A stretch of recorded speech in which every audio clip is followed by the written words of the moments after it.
So I want to clarify here local max and local mins when we have discontinuities or piecewise functions, okay? So first of all, a local max or a local min, we saw those the other day. Typically, they're going to look like this. It's frozen? Yeah. Story of my life. Hey, there it is. The nice-looking local mins and local maxes would look like this. This would be a local min. It occurs at a low point. And this would be a local max. It occurs at a high point. So those are the typical variety. But you can also have them looking something like this or like that. This would also be another local min. And this could be a local max. So they don't have to be nice and smooth.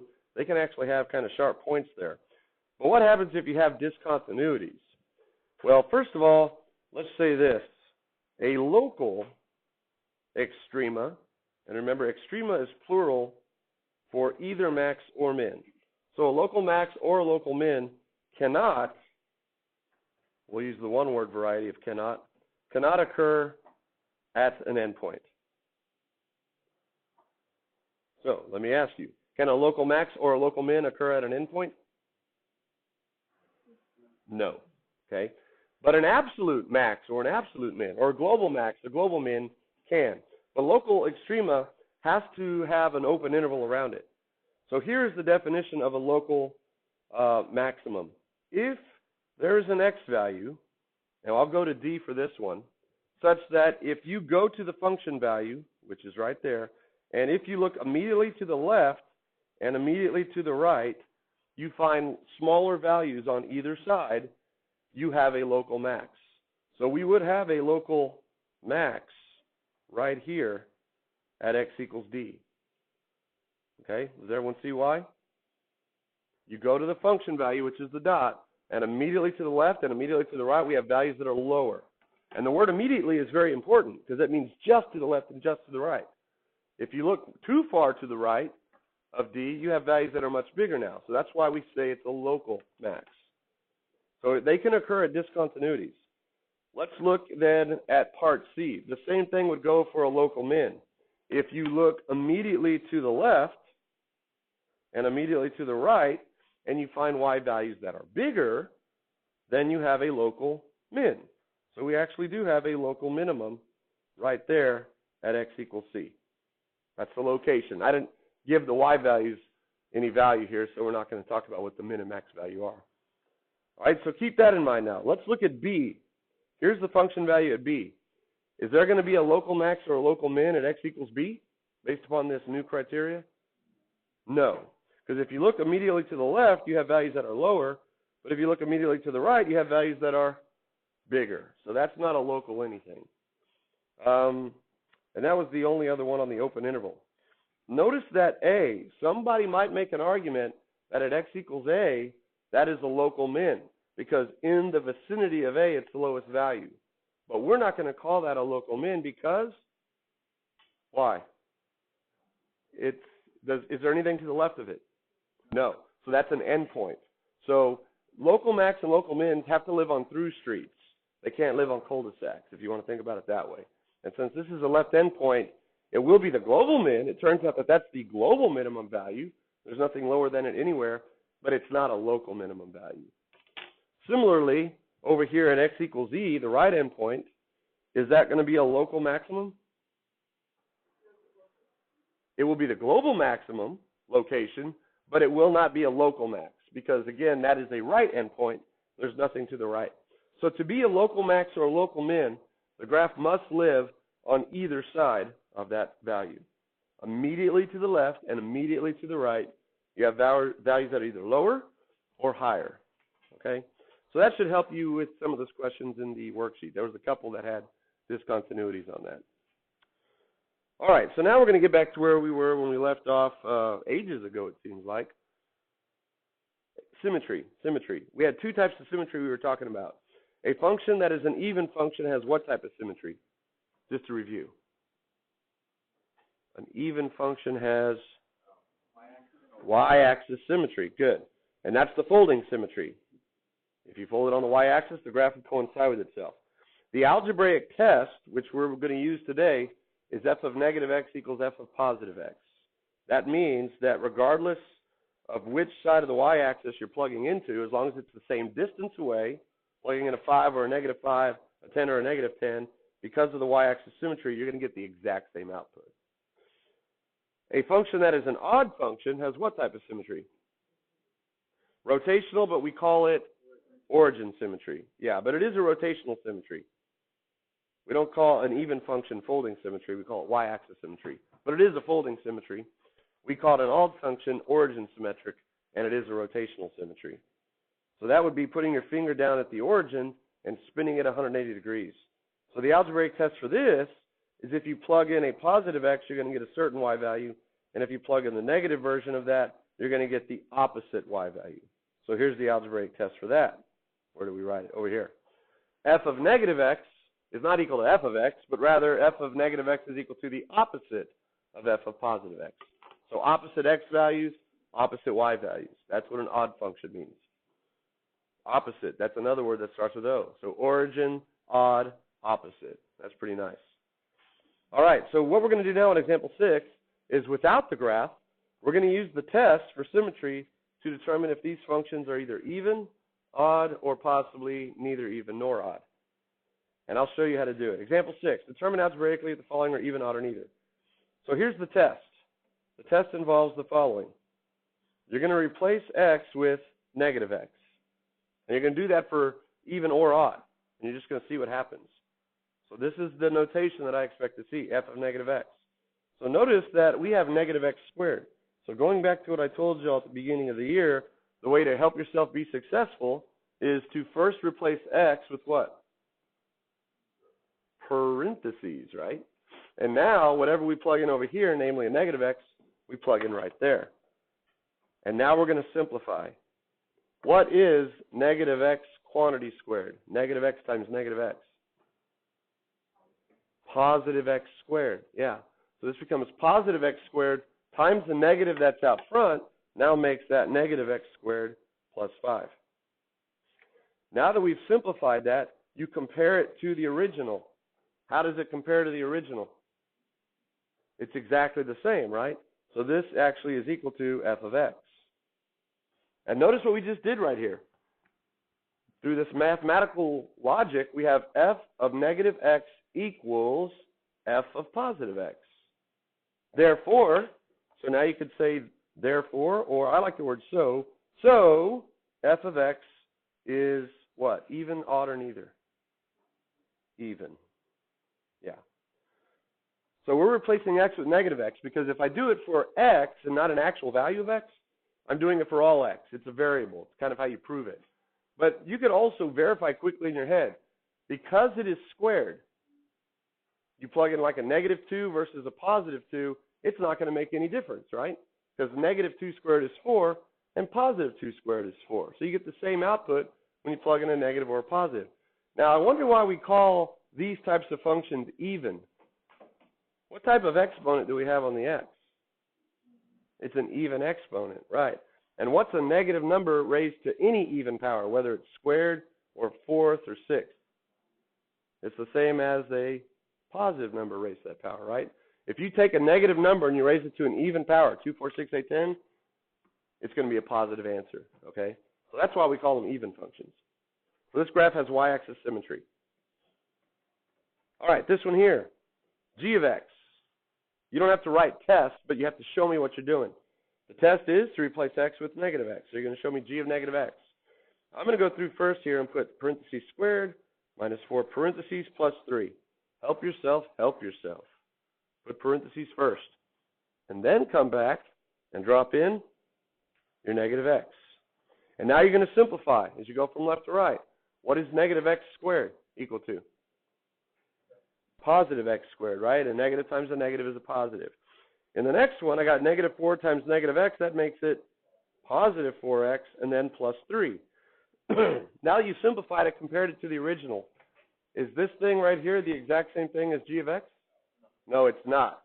Is it the opposite of what we started with? How can you tell if it's the opposite? To be opposite, it would have to have every single term sign would have to change. It would have to be a negative x squared, a positive 4x, and a negative 3. because when you have a negative in front, you would distribute it. So did all the signs change? No. The first one stayed the same. The last one stayed the same. Only the middle one changed. So if none of the signs change, it's even. If all of the signs change, it's odd. If you have a mixture of some changing and not changing, then guess what? It's neither. So I'm just going to say right here that this is not equal to g of x, and it's not equal to negative g of x. When it's not equal to g of x, it's not even. When it's not equal to negative g of x, it's not odd. So we'll say g of x is neither, or neither, however you want to say it, even nor odd. Now notice it does have an exponent that is an even number, right? X squared. But what type of exponent do we have on the x? 1, which is a what type of number? Odd, right? So that's another way to quickly tell. If you have a combination of even exponents and odd exponents, it's not going to be even or odd. It's going to be neither. Okay. H of x. Go ahead and do this one on your own. See what you get. Do the test. Replace x with negative x, simplify, compare it to h of x. If it's the same, it's even. If it's the exact opposite, if all the signs change, it's odd. And if it's a combination of those two, it's neither.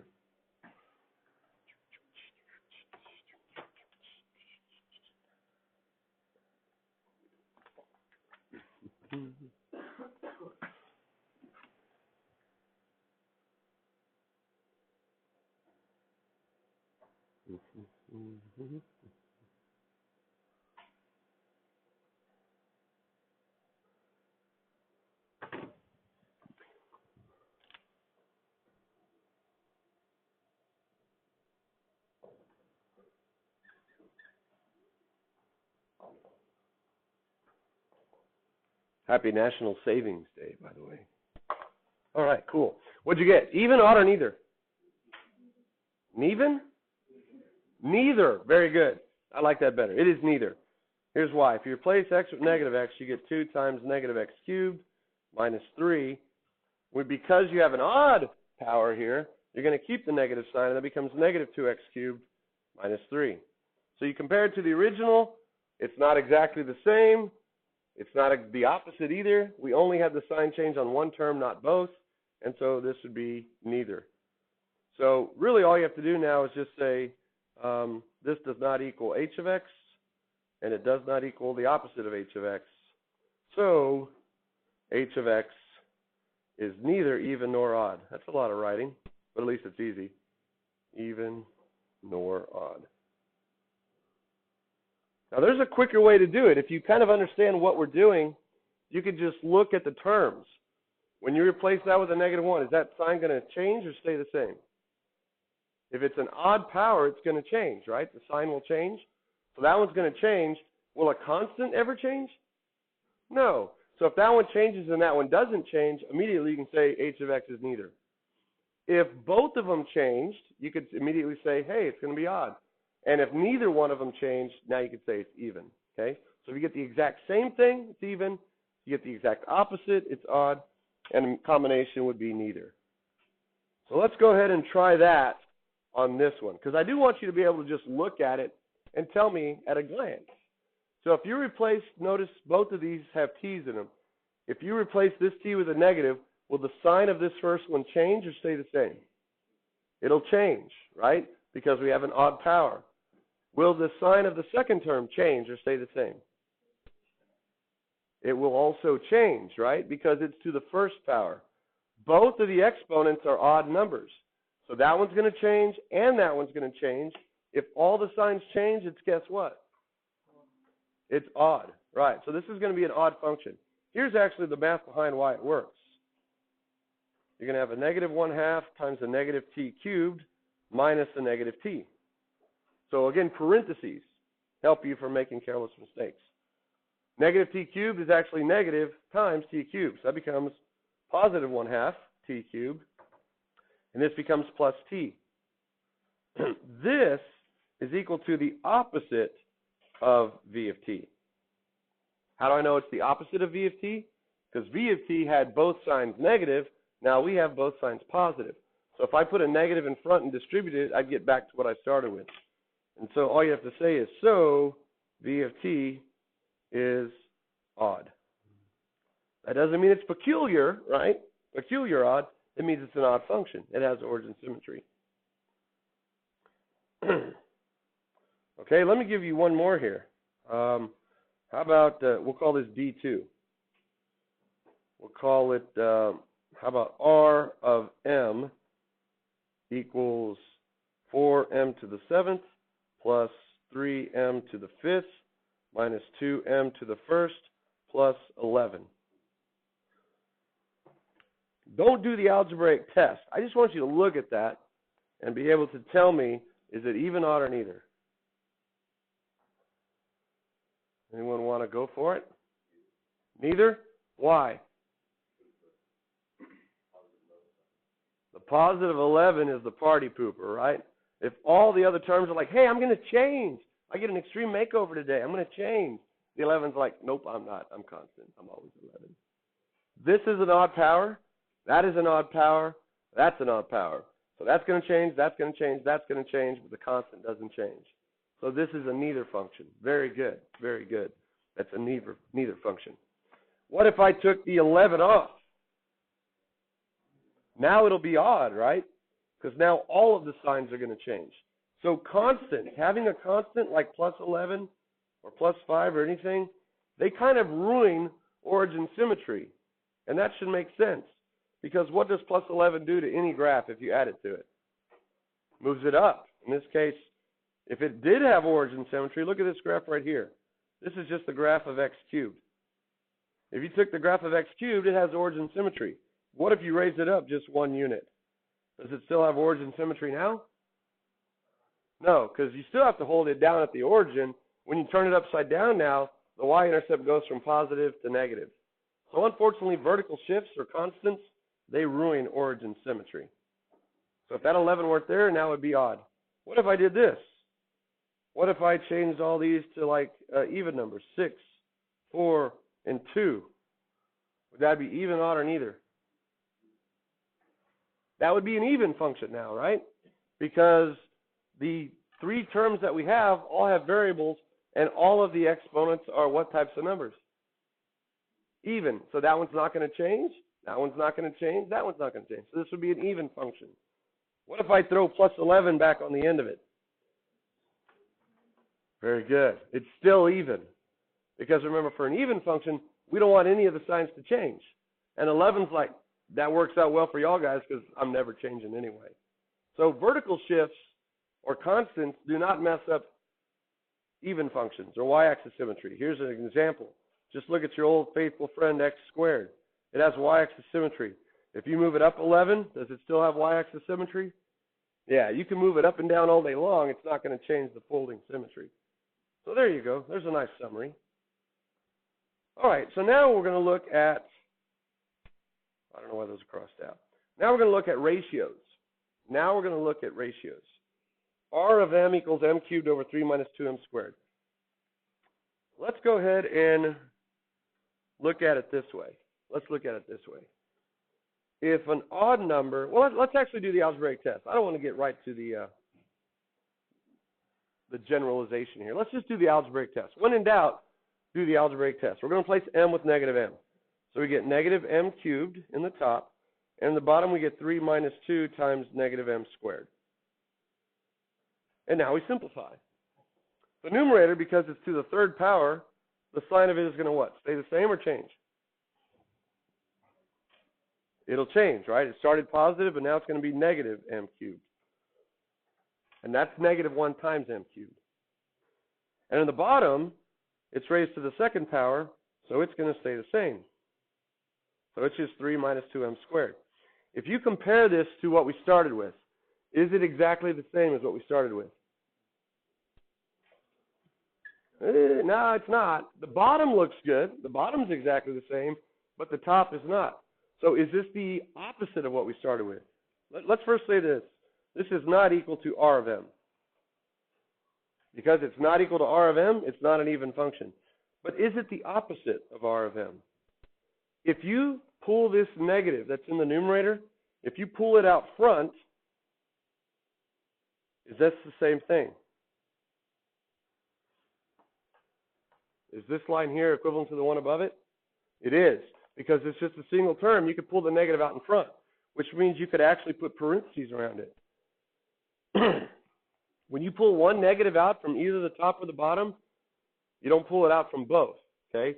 Is this now in parentheses what we started with? Yeah, the thing in parentheses now is R of M. So this ends up being the opposite of R of M. And therefore, we have now completed this logic. R of negative M is the opposite of R of positive M, so R is what? R is odd. Very good. Very good. Now let's look at this. I want you to start developing this other way to do these types of problems that are ratios. M cubed by itself, if we just looked at M cubed, would it be even, odd, or neither? It's an odd function, right? Yeah. So we have an odd function divided by. If you just looked at 3 minus 2m squared all by itself, is it even or odd or neither? It's even. Very good. So we basically have an odd function, excuse me, divided by an even function, and we said it ended up being an odd function. So an odd divided by an even was equal to an odd. Keep that in mind. That's just a pattern. All right, go ahead and do this one on your own. We have q of z. I'm changing the letters. The function's name is q. The independent variable is z. Do the algebraic test.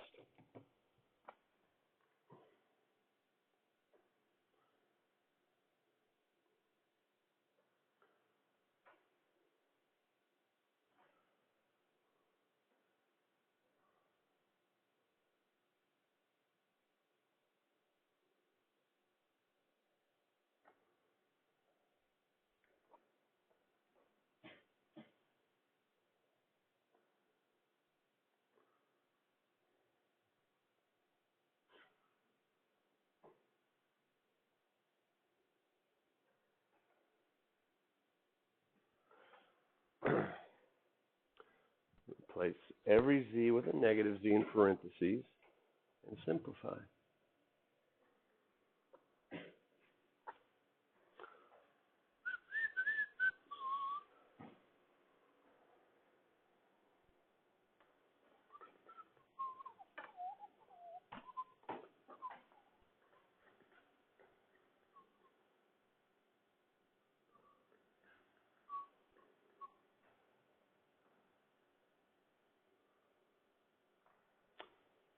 All right, let's take a look at it.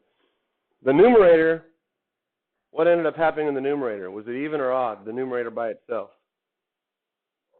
It was odd, right? Because every term had a variable raised to an odd power.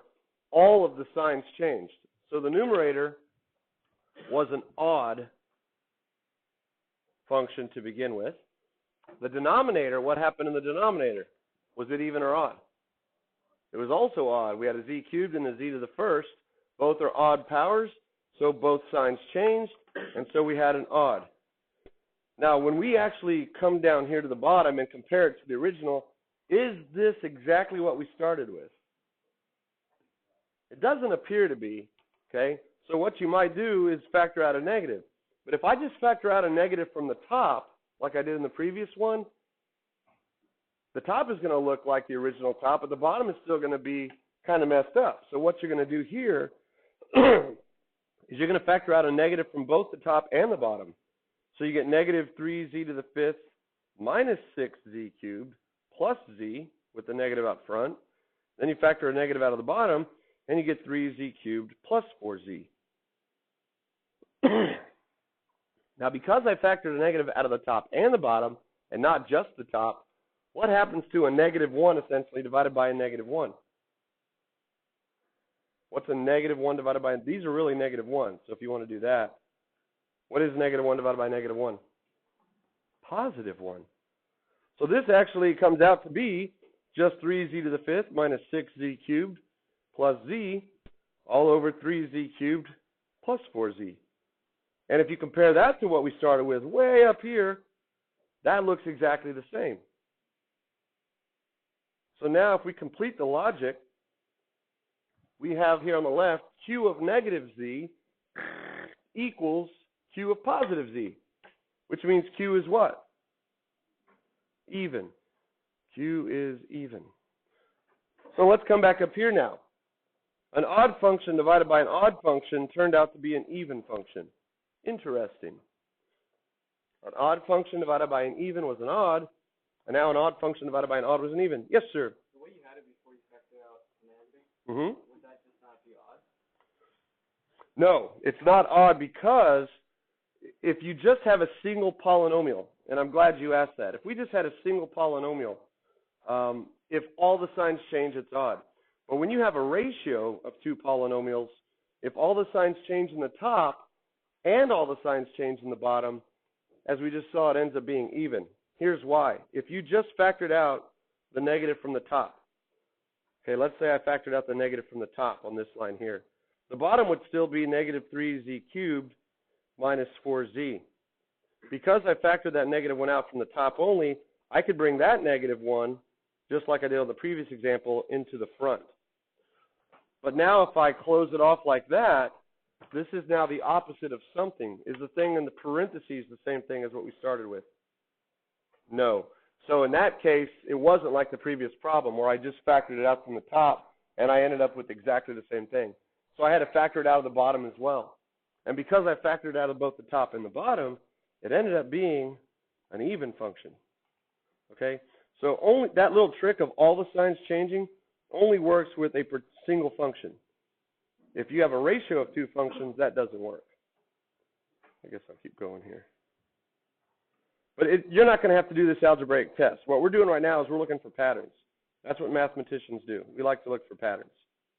And the pattern we have so far on our very limited exposure to these ratios is an odd over an even is an odd, and an odd over an odd is an even.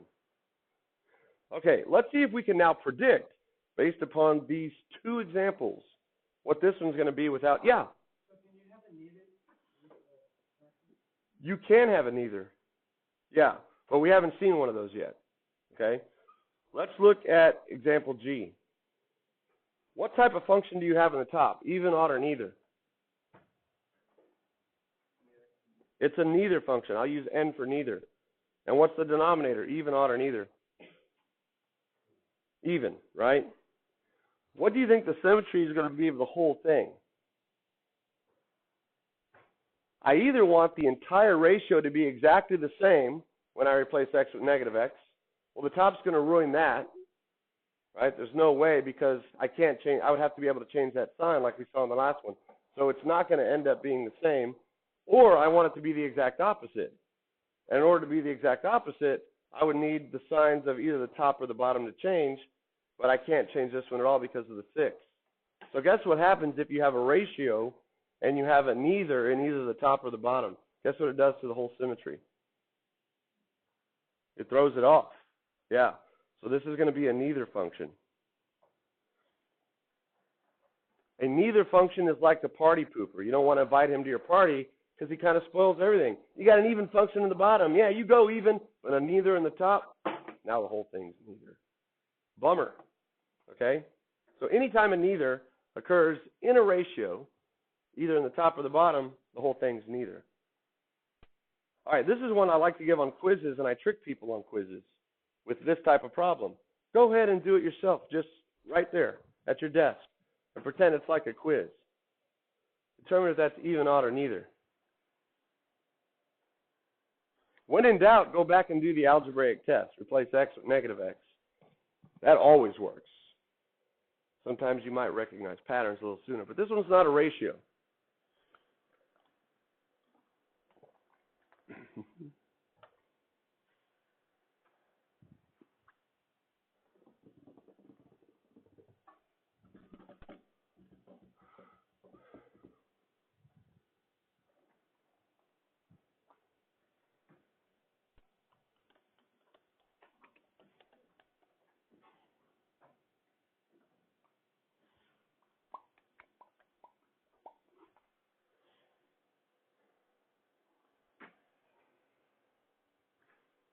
Anybody want to go for it?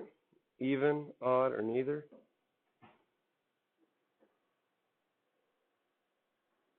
Well, let's see. We'll do the test. F of negative x is equal to negative 3 times the cube root of 8 parentheses negative x. And now we'll simplify, right? We'll simplify. That's negative 3 times the cube root of. Because they're all under the cube root, I could say this is the cube root of negative 1 times 8x. Are you all okay with that? I have three factors really, an 8, a negative 1, and an x. I'm just going to pull the negative 1 in the front. Well, now I can split it up like we did at the beginning of the year. Because they're both factors under a cube root, I can put both of them under their own cube root. So the cube root of negative 1 times 8x is really the cube root of negative 1 times the cube root of 8x. What is the cube root of negative 1? Is that imaginary or is that okay? We can't take square roots of a negative number, but can we take cube roots? Yeah, what is the cube root of negative 1? Negative 1. Because negative 1 times negative 1 is positive 1, times the third negative 1 makes it negative. So I can call the cube root of negative 1 just negative 1. And now, if I multiply these in the front, I end up with positive 3 cube root of 8x. Now I can compare that with my original. Is it the same as the original? No. Is it the opposite of the original? I just have one term, right? I started out with a negative, and now I end up with a positive. That is the opposite, right? This is the opposite of f of x. Because it's just a single term, the sign changed in that one term. So what type of function is it? It's odd. Yeah. Okay, because you had an odd exponent on the x under the radical, that sign changed, and because you could take the cube root of a negative number and bring it to the outside, it changes the entire term. Okay, and because that was only one term, that's all we needed to check. So that's an odd function. All right, letter I. Letter I. Let's see if we could figure this one out. This was back to a ratio. Is the top even, odd, or neither, do you reckon?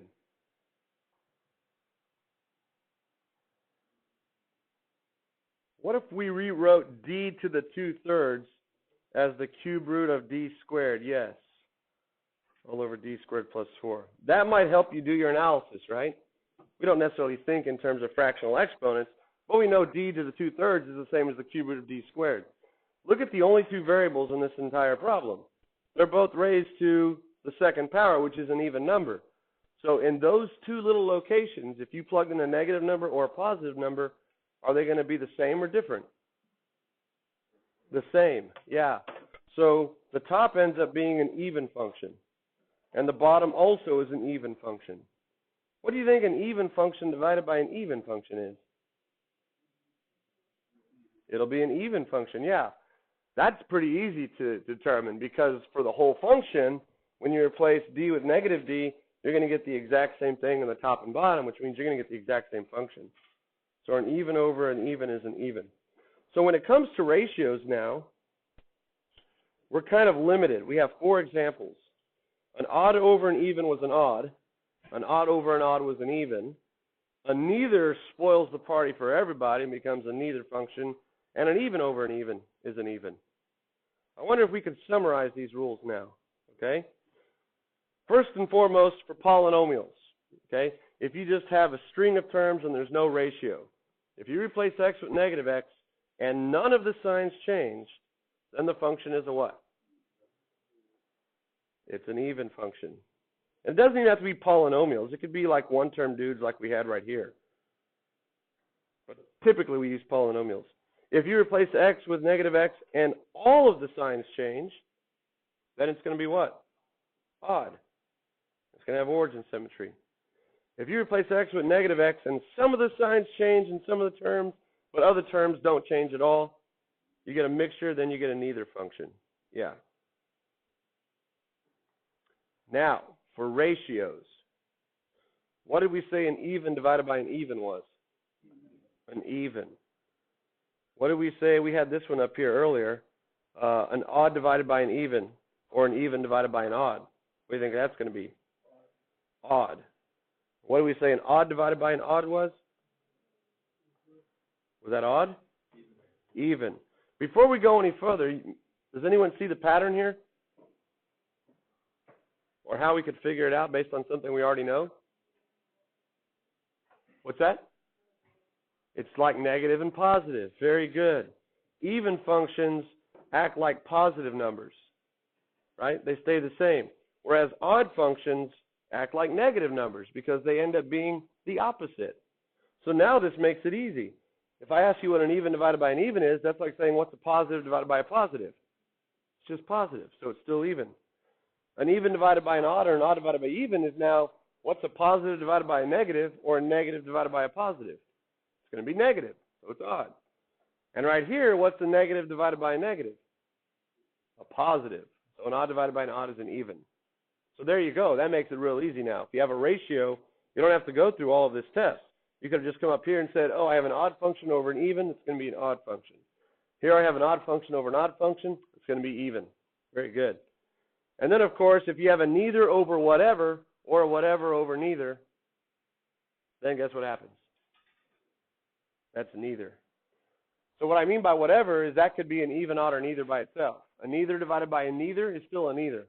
A neither divided by an even is still a neither. A neither divided by an odd is still a neither. So this makes it easy to determine for ratios. All right, super swell. Putting it all together now. You ready to put it all together? We have 9 minutes. We're not going to finish. We'll finish tomorrow. But we'll quiz tomorrow, too, over symmetry. And if I quiz you tomorrow over symmetry, I'm not necessarily going to be looking for the test now. I'd much rather you say odd over even equals odd, okay? So to be able to look at it immediately and tell. That's what I want. All right, so here's example 7a. For each of the following, find the domain, find the end behavior, find the x-intercepts, find the y-intercepts, determine any symmetry, find any discontinuities, and then ultimately, we're going to use all that information to sketch a graph of this dude without the calculator's help, right? All right, so the first thing you want to get in the habit of doing is checking out for the domain. Because you have a denominator with a quadratic in it, there could be up to 2 values of x that make the denominator 0. So I would say go ahead and get a factored version of your function first. So step 1, factor it completely. In the top, you pull out the 2 first, and you're left with x squared minus x minus 2. In the bottom, you factor out a 3, and you're left with x squared plus 3x minus 10. So that's the first rule of factoring. Now we'll see if we can factor any more. The top goes to x minus 2, x plus 1. And the bottom factors into x plus 5, x minus 2. So we have 2 useful versions now of f of x. An expanded version and a factored version. And they could both be useful for different things that we're trying to collect data for. First things first, though. What is the domain of function f? It's the set of all x's such that x is not equal to what? What are the 2 values that make the denominator 0? -5 and +2. And that, you don't have to even show me now that you're setting the denominator equal to 0. I'm okay with that now. If you factor it, you should be able to look and tell me what they are. -5 and +2. Yay. All right, now, as soon as you find the domain, if you have any values that are not in the domain, specific values, because the graph lives to the left and right of -5, and to the left and right of 2, those are discontinuities. So now it makes sense to classify which type they are. So notice, the x minus 2's divide out. So we actually have another version of f of x, called 2 times x plus 1, all over 3 times x plus 5. As long as x is not equal to 2, we can actually use that to answer any question we want about the function. But discontinuities first. Because the x minus 2 divided out, what type of discontinuity do we have at 2? If you could remove the factor, it is removable point discontinuity. Good. So f has a hole at 2 comma what? How do we find the y value of the hole? You plug it into what's left, right? So you plug it into here, and you get 3 times 2 is 6. All over 5 plus 2 is 7 times 3 is 21. And let's go ahead and simplify that. That's 2 comma, they both have a factor of 3 in it. That's 2/7. All right? So F has a hole at 2, 2/7. And then what was the other discontinuity at -5? Is it a jump? Bless you. The only time we get jumps are really from piecewise functions or from the Jumpman graph, the absolute value over something. So it's just a VA, right? F has a vertical asymptote at x equals -5. For straight up rational functions, a polynomial over a polynomial, the only types of discontinuities you're going to have are vertical asymptotes or holes. That's it. Jumps come from some piecewise function or implied piecewise function. Because it's the value that makes the denominator 0, and because we cannot remove the x plus 5 factor, that's the non-removable infinite discontinuity. Or, remember the other way, what do you get when you plug a -5 into the top? You get -4 times 2, you get -8 over 0. Remember, anytime you plug in and you get non-0 over 0, it's a vertical asymptote. And anytime you plug in and get 0 over 0, it's a hole. So that's what we did kind of at the beginning of the chapter. We're just kind of putting it all together now here. All right, so we found the holes, we found the asymptotes. Let's look at the end behavior, the vertical asymptote, sorry. Let's go ahead and find the end behavior. The limit as x goes to infinity of f, and the limit as x goes to -infinity of f. Now to answer that question, we probably don't want to use the factored version. For the end behavior, it makes more sense to use this version, right? The expanded version. Because then all we need to do is look at the leading terms. Those are the terms with the larger exponent, or the largest in this case, not necessarily the ones in front. You got x squared over x squared. So this is the case where they're growing at the same rate. What's the end behavior going to be approaching then? Leading coefficient over leading coefficient. Good. When they grow at the same rate, when the leading terms are the same power, it's leading coefficient over leading coefficient. So this is 2/3, this is 2/3, and now we know there's a horizontal asymptote at y equals 2/3. Now what you want to do is kind of get a running graph. If you ever have asymptotes, you want to sketch them first because they define the shape of the graph. Here's -5, there's a vertical asymptote right there. Here's 2/3. How do I know that's 2/3? I labeled it. There's a horizontal asymptote right there. And now we know there's a hole at 2, 2/7. So we can actually come over here to 2, and right there at 2/7. Is 2/7 going to be above or below 2/3? It should be below, right? Should be below. Let's go ahead and do one more thing here. Let's find the y-intercept. The y-intercept is a free point that you can get. All you have to do to find the y-intercept is plug in a 0 for x. Okay? And to do that, it's probably easier again to plug in the original version because any term with an x goes to 0. So we're left with -4 over -30, which simplifies to 2/15. And that's a pretty small number. So that's going to be, that's going to be about right there, just above 0. I'm kind of running out of room there, but it's just above 0. Well, now the only other thing we need are the x-intercepts. The x-intercepts are going to be the values that make the function 0. So you set the whole thing equal to 0. Now here's the deal. A fraction is equal to 0 when the numerator is equal to 0. So really you're just setting the numerator equal to 0. But you got to be careful. Not every value that makes the numerator 0 is going to be an x-intercept because it might be a hole. So all you have to do to find the x-intercept is after you get rid of the factor that caused the hole, look at what's left. What's the only value that makes a 0 in the numerator when you plug it in for x? Not 1, but -1. So we have an x-intercept at -1. And so now I'm going to go ahead and put that right there. So now we know what happens to the graph. The graph is going to live either above or below the horizontal asymptote. And there's plenty of evidence here to show that it lives below. Now when I go to the left of -5, it's got to live above the horizontal asymptote. Why? If it lived below, you would have another what?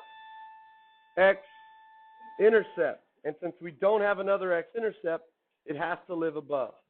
All right, we'll pick up with example B tomorrow, and we'll go a little bit more slowly. Have a great day. Quiz tomorrow over even, odd, or neither.